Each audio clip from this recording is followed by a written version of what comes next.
এই কোরআন হেফাজতের দায়িত্ব কার? আল্লাহ রাব্বুল আলামিন বলেন ইন্না নাহনু নাযালনা যিকরা ওয়া ইন্না লাহু লাহাফিজুন।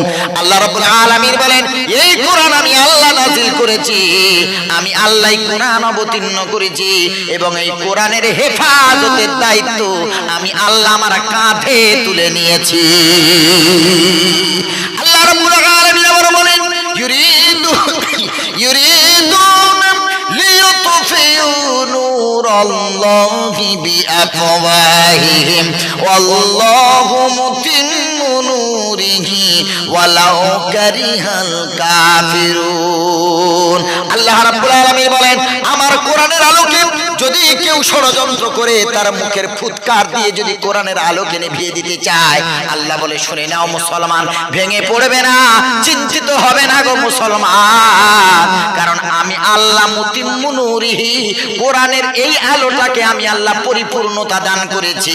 এই আলোকে কেউ কখনো চিরজীবনের জন্য শহীদ করতে পারবে না, এই আলোকে শেষ করতে পারবে না, কারণ এই আলোটাকে হেফাজত করার দায়িত্ব আমি আল্লাহ নিলাম।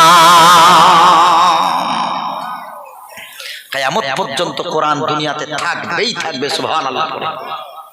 কিয়ামত পর্যন্ত কোরআনের অস্তিত্ব থাকবে।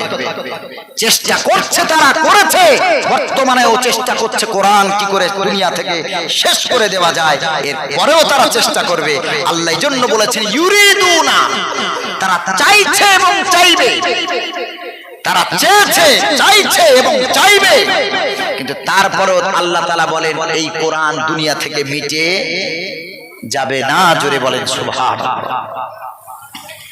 ভারত আমাদের দেশ, ভারত স্বাধীন করতে গিয়ে কত লক্ষ লক্ষ হাফেজ কোরআন আলেমে দিন শহীদ হয়ে গেছে।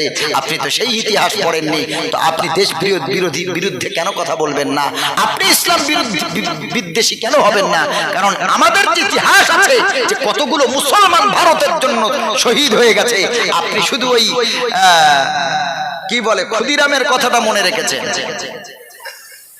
আপনি শুধু ক্ষুদিরামের কথা মনে রেখেছেন, দীনেশের কথা মনে রেখেছেন, বাদলের কথা মনে রেখেছেন, মুসলমানের একটা নাম আপনার মনে নাই, কারণ ওই ইতিহাসের চ্যাপ্টার আপনি জীবনে খুলেও পড়েননি।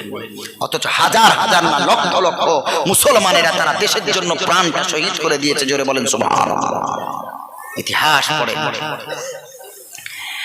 আল্লাহ রাব্বুল আলামিন বলে মুসলমানেরা তোমাদের বিরুদ্ধে অনেকে এসেছে আর আসবে, সবাইকে যদি তাড়িয়ে দেয় তারপরেও মুসলমান ভয় পাবে না।